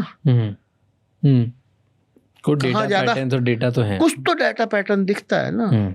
और वहां तो सब कुछ दिखता है कि कौन से शहर में, कौन से पिन कोड में कौन सा सामान कहाँ पे से बिकना शुरू हुआ, कौन सा चलना शुरू हुआ, कौन सा किस मार्जिन पे बिकता है, किस जगह से ओरिजिन है, कहाँ पे जाता है, कहाँ कंजम्पशन है, और वहीं पे आप खुद भी एक रिटेलर हो। मतलब तो ये तो थोड़ा मतलब इसका जवाब आप कैसे दोगे, मतलब बाद में जाके ऊपर कि जहाँ लोग बेच रहे हैं, जहाँ पे पॉकेट्स अच्छी दिख रही है, वहाँ पे अपना सेल्फ ब्रांड बना के प्राइवेट लेबल, मैं कह रहा हूँ प्राइवेट लेबल करो या आप, बट ये सब नहीं करते। ये अमेजोन नहीं, ये डीमार्ट भी करता है। डीमार्ट कहाँ करता है? क्यों? खुद की ब्रांड चलाता है अंदर। खुद की ब्रांड की बात नहीं है, जो कुछ भी बेचता है खुद ही बेचता है ना। वहाँ कोई मार्केट प्लेस तो नहीं है ना। लेकिन देखो, नहीं वहाँ मार्केट प्लेस नहीं है। नहीं, देखो बता, जो भी हैं लोग, पहले अगर आप मान लो आप एक दाल बेचने वाले हो, आप अपनी दाल डीमार्ट को देते हो, मतलब डीमार्ट ने दाल मुझसे खरीदी, पैसे लिए दाल खरीदी, डीमार्ट ने पैसे लगाए, दाल खरीदी, बिकेगी कि नहीं बिकेगी डीमार्ट का वो था। हाँ, बट फिर उसके जहाँ पे कम बिक रहा है, ज्यादा बिक रहा है, कैसे बिक रहा है, वहाँ पे फिर वो अपनी प्राइवेट लेबल बनाए, उसमें कोई दिक्कत नहीं, प्राइवेट लेवल से प्रॉब्लम नहीं है। तो अमेज़न भी प्राइवेट लेवल ही नहीं आप, मैं कह रहा हूँ प्राइवेट लेवल की भी बात नहीं है।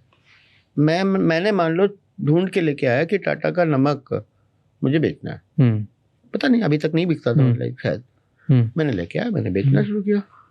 अब जब थोड़ा ज्यादा बिकने लग गया तो उसने टाटा से डायरेक्ट कांटेक्ट करके टाटा का ही नमक, मैं ये नहीं करा कि खाली वही बेचना है, उसने एक दूसरे नमक वाले से बात करी और नहीं वही टाटा का, तो दोनों काम किए उसने। पहले तो ये काम किया, अच्छा नमक ज्यादा बिकता है, इसलिए एक मेरा प्राइवेट लेवल भी होना चाहिए। हाँ। और टाटा का नमक ज़्यादा बिक लिया, इसलिए मैं डायरेक्ट टाटा नमक से भी ले सकता हूँ। तो उसने जिस आदमी ने आपको टाटा नमक का रास्ता बताया था, आपने उसको भी बाईपास किया और टाटा को भी बाईपास किया बाय डूइंग दी। सब नहीं करते ये, करते हैं तो इसका मतलब ये थोड़ी कि एथिकल है। हाँ, बट मैं ये बता रहा हूँ कि ये आई एम आस्किंग, नहीं, मार्केट प्लेस के वॉलमार्ट भी करता है, डीमार्ट भी करता है। मार्केट प्लेस कोई नहीं चलाता। देखिए, दो अलग अलग बातें हैं। आपको डिमांड सप्लाई का ओरिजिन पता करने के लिए मार्केट प्लेस, वो ना तो मार्ट करता है ना डीमार्ट करता है, वो आप बाहर से जाइए पता कीजिए। तो अगर आप मार्केट प्लेस चला रहे हैं तो आपको ये नहीं करना चाहिए। आप ब्रांडेड सामान बेच रहे हैं और उसमें आप अपना प्राइवेट लेवल बेच रहे हैं, वो करना चाहिए कि नहीं करना चाहिए उस पर मैं कोई कमेंट भी नहीं कर रहा। तो 3 लेयर है अलग अलग। आप अपना प्राइवेट लेवल बेच रहे हैं, आप ब्रांडेड सामान बेच रहे हैं खुद से, और आपने वहाँ पर दूसरों का सामान लगा रखा है कि नहीं मेरा कोई लेना देना नहीं है। इंडिया में तो ये बीच वाला और ये पहला वाला अलाउड ही नहीं है। लास्ट वाले में भी सर्विसेज तो देना, लॉजिस्टिक ज्यादा सर्विस दे रहे हैं, वो दे रहे हैं, लेकिन वहां से जो डेटा मिल रहा है, हाँ, उसी डेटा, इसीलिए तो पूरे इंटरनेट पे हॉरर स्टोरी पड़ी हुई है। मतलब मैं कह रहा हूँ, मैं बोल रहा हूँ, माय पॉइंट इज नॉट, मैं डिफेंड नहीं कर रहा किसी को, मैं बोल रहा हूँ कि ऑलमोस्ट सबके सब करते हैं। मैं बोल रहा हूँ कि कोई एक ब्रांड नहीं कर रही, it's not just Amazon, it's almost every brand जिसने भी अपना वो बनाया है। Then why it is banned in India? Why it is banned in India? Why it is banned that if you are running as a marketplace, you cannot be a seller on platform? मतलब law ऐसा क्यों है? पर बहुत सारे veg है ना, लोग जो करके कर देते हैं। मैं वही कह रहा हूँ, तो लॉ, लेकिन तो आई am saying spirit of the law. मैं सिर्फ स्पिरिट ऑफ द लॉ पढ़ता हूँ कि अगर मैं, मतलब मुझे जितना डेटा दिखता है उसको देख करके मैं अपना बिजनेस चालू कर दूँ। फ्लिपकार्ट करता है ऐसा? हाँ, उनको भी नहीं अलाउड है, बट करता है। अलाउड ही नहीं है। तो इंडिया में तो नहीं करते हैं दोनों लोग। इंडिया में दोनों लोग नहीं करते क्योंकि इंडिया में अलाउड नहीं है। अब पीछे से क्या करते नहीं पता, इंडिया में नहीं करते। इंडिया में तो अलाउड ही नहीं है ये करना। इंडिया में there are no Amazon seller, there is nobody Amazon influence seller और Flipkart influence seller. Everybody is pure market place. Then and Nykaa भी नहीं करती है। नायका भी नहीं करता। No, Nykaa is a retailer. Nykaa does not do market place. Nykaa is not a market. पहले खरीदता है फिर। Nykaa is a reseller or a first party seller. So they can do it. They should do it. As a marketplace you should. क्या difference है दोनों में? मतलब my point is ethics में कहाँ डिफरेंस आ रहा है? क्योंकि जब आप मार्केट प्लेस लगाते हो तो आपने कोई इन्वेस्टमेंट नहीं करी है, मैंने कोई इन्वेस्टमेंट नहीं करी है। मैंने केवल लोग लाने की तो इन्वेस्टमेंट करी ना इन्होंने। कौन से लोग लाने की? Amazon के प्लेटफॉर्म पे लोग जो आते हैं, जैसे मैं कभी उस प्लेटफॉर्म पे गया तो मैं तो Amazon ने ऐड करी तभी गया। ऐसा नहीं है, आपके पास वो सामान था Amazon के इसलिए गए आप। Amazon ने ऐड करी कि मेरे पास सब मिलेगा, आके ढूंढो, तो जाके मैंने ढूंढा। इंडिया मार्ट ने कभी ऐड नहीं करी, तब भी तो लोग आते हैं। क्यों आते हैं? इट इज बिकॉज SMEs ने अपना प्रोडक्ट वहाँ लिस्ट किया, इसलिए लोग इंडिया मार्ट पे आते हैं। हमने सिर्फ एक टेक्नोलॉजी बनाई थी जिसकी वजह से SMEs को हमने हेल्प करी लिस्टिंग करने में। हमने कभी नहीं ऐड किया, तब भी लोग आते हैं। बट आप एक इंसान को, मतलब mostly as far as I know India mart businesses को हेल्प करने के लिए, मतलब कस्टमर डायरेक्ट ऐसा तो नहीं है ना कि मेरे को एक पेन भेज दो। तो एक पेन नहीं खरीदते ना लोग यूजुअली। मेजरली एक पेन जाके Amazon पे लोग खरीदते हैं, इंडिया मार्ट पे नहीं खरीदते। मैं 500 पेन खरीद के अपने उधर मोहल्ले में दुकान चलाऊं, so that's different. Your businesses serving businesses, ठीक है। इधर businesses serving direct consumers, then consumers are consumer Amazon लेके आया। तो Amazon एक सर्विस प्रोवाइड कर रहा है बिजनेसेस को कि मैं लाखों करोड़ों बिजनेसेस लेके आऊंगा जो तुम्हारे पास नहीं है। तो तुम्हारे पास अपॉर्चुनिटी कि तुम लाखों करोड़ों बिजनेस कंज्यूमर्स को डायरेक्ट बेच सकते हो। Isn't that possible? पॉसिबल। क्योंकि ऐड कर करके मैं तो Amazon पे इसीलिए गया ना, और तब आज जाके शायद that doesn't give you, आप ऐड करके लाए, आपने बहुत मेहनत करी, सब करके लाए, इसका मतलब आप मेरा मिसयूज करोगे? नहीं ना। that doesn't give you the power to misuse my data, read my data and misuse my data. That's the only point I'm saying. ठीक, आप लाए, इस वजह से मैं आया आपके प्लेटफॉर्म पे सामान बेचने, लेकिन आप मेरा डाटा पढ़ करके मिसयूज तो नहीं करना है। That doesn't give you the right to do it. हाँ, आपने मुझे पढ़ाया लिखाया बड़ा किया, इसका मतलब आप मुझे गाली तो नहीं दोगे या मुझे मेरी जीवन भर की सैलरी में से वो तो नहीं कर लोगे ना। तो ये simple point is that. And all over the world a lot of people do this, right? Yeah, this is an ethical problem जो आपको लगती है कि this is something that you would never do. हाँ, मतलब if I have to do that, I mean, फिर वो दूसरी बात है। बट मैं यहाँ से देख करके ऐसे नहीं यहीं पे काटना शुरू कर दूँ, ये मुझे थोड़ा। And ये personal ethics call you took since the beginning? मुझे तो शुरू से ऐसा लगता था, पहले so much so कि हम तो पहले मतलब आज भी हमारे यहाँ पे बायर सेलर का कोई भी कम्युनिकेशन आपस में इजीली किसी को एक्सेसिबल नहीं होता पूरे एम्प्लॉइज में। तो इजीली मीन्स कि बहुत ही सीक्रेटली कहीं पे किसी को, मतलब बायर सेलर के बीच की कम्युनिकेशन या बायर, वो हम लोग ऐसा मानते हैं वो आपस की बात है, आपके लोगों की बात है। मतलब हमको कभी कभी देखने की जरूरत पड़ती है जब मुझे for the purpose of improving the product और flow, not for the purpose of building a business. हाँ, बिल्डिंग। मैं सिंपल कह रहा हूँ कि ब्रांड जो है ना, ब्रांड नीचे तक जो पेनिट्रेट किया हुआ है वो बहुत कम है। मतलब वो जो टाटा नमक जैसा ब्रांड है, डिटॉल जैसा ब्रांड है, यूटिलिटेरियन ब्रांड है, द ओनली ब्रांड एग्जिस्ट, बाकी लोगों को फर्क नहीं पड़ता। मतलब वो मार्केट है बहुत बड़ा भी, वो मार्केट बहुत बड़ा है। बाकी लोगों को मतलब जो ये वाला ब्रांड है जिसको आप बोलते हो, मतलब कि मुझे पोलो मतलब जोडियक की शर्ट पहननी है, या वो बहुत छोटा सा ब्रांड, मतलब है वो भी बहुत बड़ा। मतलब इंडिया, जब मैं कह रहा हूँ बहुत छोटा, फिर भी 10 करोड़ लोगों का ब्रांड है। तो मतलब इंडिया में जब आप बोलते हो कि बहुत छोटा है ये मार्केट, तो 10 करोड़ का है, 10 करोड़ लोगों का विच इज लाइक 2 बड़ी कंट्रीज का यूरोप का। बहुत छोटा मार्केट हमारा 500,000 करोड़ का इन रेवेन्यू। हाँ, मतलब 10 करोड़ लोगों का मार्केट में। तो मतलब हर चीज के लिए इंडिया में ना 10-10 करोड़ के अगर आप लाओ तो 14 इंडिया हैं। 10-10 करोड़ के अगर आप बनाओ, और 10 करोड़ से ऊपर टोटल में आई थिंक केवल 10 कंट्रियां हैं जो 10 करोड़ से ऊपर हैं, या और भी कम।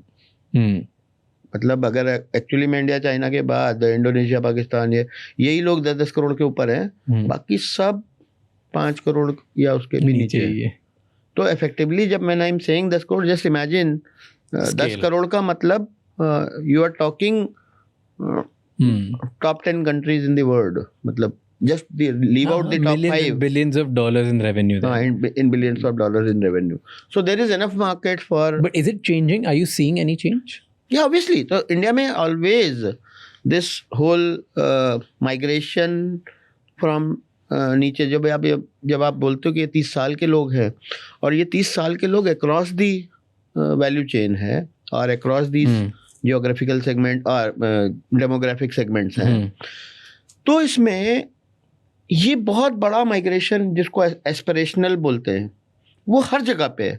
तो अगर आप देखो तो गांव में या जहाँ पे बिल्कुल ही मतलब गरीब तबके का आदमी होगा, तो उसकी पहली एस्पिरेशन है साइकिल, पहली एस्पिरेशन है मोबाइल, पहली एस्पिरेशन है रेडियो, खाना, मतलब खाने के बियॉन्ड में, रोटी कपड़ा और मकान के बियॉन्ड की बात कर रहा हूँ। तो पहली एस्पिरेशन है बहुत सारे लोगों के लिए, पहली एस्पिरेशन है यार एक 2 व्हीलर। बहुत सारे लोगों के लिए पहली मारुति और या पहली एक mini small car is a need and aspiration. ये जो पीछे बहुत दिन से चल रहा था कि सन 2020-21 के आसपास कि बस अब 2 व्हीलर का तो मार्केट खत्म हो गया, वो तो मतलब जिनको मारुति छोटी कार लेनी थी वो सब ले चुके, अब तो केवल एसयूवी बिकेगी। This is not, this is wrong picture being painted, because उनकी कमाई घट रही है या उनकी कमाई स्टैग्नेंट हो गई है, और इनकी कमाई बढ़ रही है, इसलिए ये वाला पीस बेच रहा है। So it's very wrong to focus on either or. आज यहाँ पे ज़्यादा ग्रोथ है, कल वहाँ ज़्यादा ग्रोथ थी, लेकिन यहाँ की ग्रोथ अभी ख़त्म नहीं हुई है। क्यों? क्योंकि अगर इतनी सारी मोटरसाइकिलें घूम रही हैं इंडिया में या स्कूटरें घूम रही हैं, तो उतनी सारी कारों की भी मार्केट कल सुबह होगी। कल मतलब परसों होगी, कब जब होगी। And same it has happened in China. मतलब आप जाके देखो पहले कितनी साइकिलें होती थी। मतलब अगर आप सन 70s के टाइम की कोई स्टोरी पढ़ोगे चाइना की, मतलब साइकिल पे पूरा चाइना चलता था। चाइना को मतलब साइकिल के उससे जाना जाता था। आज अमेरिका से ज्यादा कार चाइना में चलती है। तो वो I think it is the, आप फ्लाइट के बारे में देखो, मतलब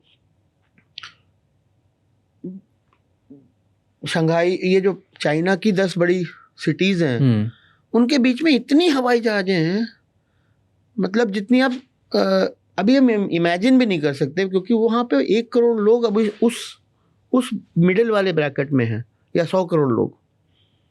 तो वो आई थिंक जैसे जैसे ये नीचे से ऊपर को मूवमेंट होएगी, आप वही सेम चीज अगर आप पेरिस में जाके देखोगे, ज्यादातर लोग सारे ऊपर वाले हैं। तो आपका पिरामिड कहाँ है? whether your pyramid is inverted or whether your pyramid is like this, or how is your demographic looking like? Is your demographic like fat, ऊपर से भी छोटी, नीचे से भी छोटी, बीच में बहुत बड़ी? अभी हमारी डेमोग्राफिक बिल्कुल परफेक्ट पिरामिड है। वो कभी कभी थोड़ी बहुत कहीं कहीं बल्जिंग या कहीं कहीं सिकुड़न आ जाती है। किसी bulging on the top, It is always bulging everywhere. Last 2-3 years the conversation is last 2-3 years suddenly bulging on the top. हाँ, कि लोगों ने ऊपर पैसा बहुत बढ़ रहा है तो उनके लिए प्रोडक्ट्स बनाओ। अभी एक वो आएगा, क्या कहते हैं, करेक्शन मार्केट। हाँ, मार्केट करेक्शन, या एक वो फिर थोड़े दिन में ठीक हो जाए। Sea water will find its levels. You think that कि एक करेक्शन है, कुछ आएगा और ऊपर से नीचे आ जाएंगे लोग? मतलब होता रहता है। आई थिंक इंडिया में बहुत रेजिलियंस भी है और बहुत वो भी है, as compared to many countries in the world. हमारे यहाँ पे हम बहुत चीज़ों में ख़राब हैं, मानता हूँ मैं। नहीं हुई हमसे मैन्युफैक्चरिंग अभी तक, नया हुआ पर पोल्यूशन कंट्रोल, बट फिर भी हमारी आरबीआई भी फेल नहीं हुई, हमारा एनपीसीआई भी अच्छा है, हमारा मतलब रियल एस्टेट फ्रॉड भी कम से कम है, मिनिमल है। जो था भी बॉम्बे में, वो भी मतलब यहाँ माफिया था, दिल्ली एनसीआर वगैरह में तो कभी था भी नहीं। तो I guess lot of good things are there, freedom to talk like this. I don't think you have this kind of a freedom to talk in many countries. Freedom to do your own religion, freedom to do your own thing. तो I think हर चीज हर जगह नहीं होती। Yes, you are right. Some of the things are infrastructure वगैरह, tax का सही इस्तेमाल करना, सही तरीके से टैक्स करना होना चाहिए, हो रहा है। Every passing government that comes, उसने 4 काम करने होते हैं, उसमें से 2 अच्छे भी निकल पड़ते हैं, 2 खराब भी निकल पड़ते हैं। So I think we have done right also. हाँ, we have done right in every government. I mean, not that one or two governments in this government or in that government. तो राजीव के गवर्नमेंट में computer वाली बात अच्छी हुई, C.dot वाली बात अच्छी हुई, मनमोहन जी मतलब नरसिम्हा राव की गवर्नमेंट में ये अच्छा हुआ, 91 का रिफॉर्म अच्छा हुआ, लेकिन 93 की बाबरी मस्जिद भी उसी में तोड़ी गई। तो वाजपेयी जी के ज़माने में न्यूक्लियर टेस्ट हमने दोबारा किया, हमने गोल्डन क्वाड्रिलेटरल डाला। अब आज जो हम आधार और यूपीआई बोल रहे हैं, वो एक्चुअली में सबसे ख़राब टर्म ऑफ द गवर्नमेंट जो यूपीए का सेकेंड टर्म बोलते हैं, मनमोहन सिंह जी का जो आखिरी 2009 से 14 का था, उसमें उसकी नींव रखी गई, सारा काम हुआ। आधार उस समय शुरुआत हुई, एनपीसीआई उस समय शुरुआत हुई, आज वही। सो आई गेस कब किसका किया हुआ कब सही बैठता है, कब गलत बैठता है, राइट टू इंफॉर्मेशन एक्ट कब वो 2004 से उसके लिए मैक्सेसे प्राइस मिला था केजरीवाल जी को। तो आई गेस मोदी जी ने इतनी सारी चीज़ें अच्छी चालू करी।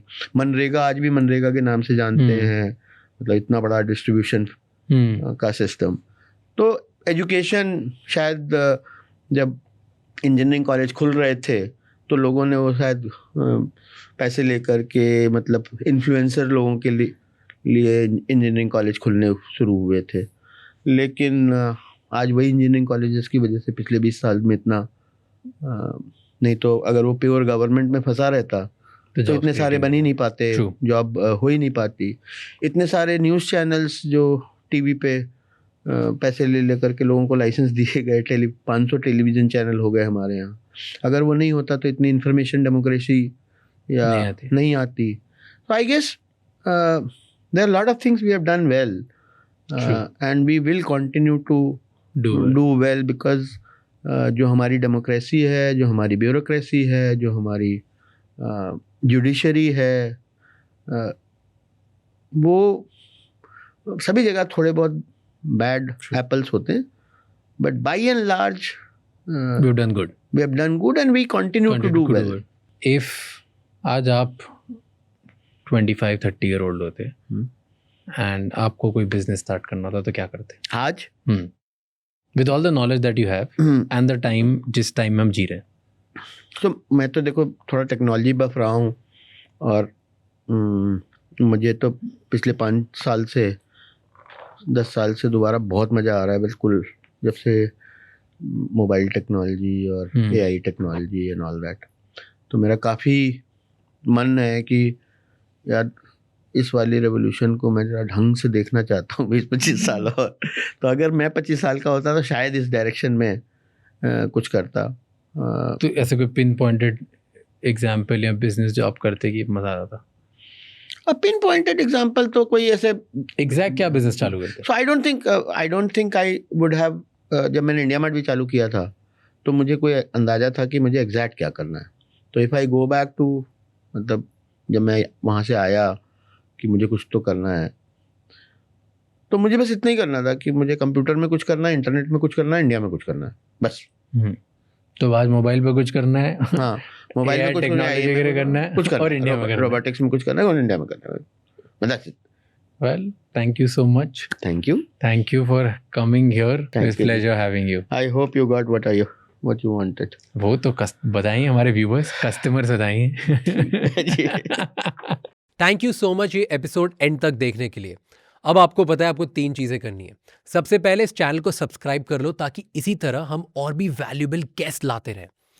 नंबर 2, मुझे कमेंट्स में बताओ कि इस एपिसोड में आपको क्या अच्छा लगा और कौन से ऐसे गेस्ट हैं जो आप देखना चाहते हो हम इस एपिसोड में, इस पॉडकास्ट में लेके आए। एंड ये एपिसोड किसी एक इंसान के साथ ज़रूर शेयर करना जिसको अपनी लाइफ में इससे कुछ बेटर चेंज करने का मौका मिलेगा, क्योंकि एक conversation can change someone's life. I will see you next time. Until then keep figuring out.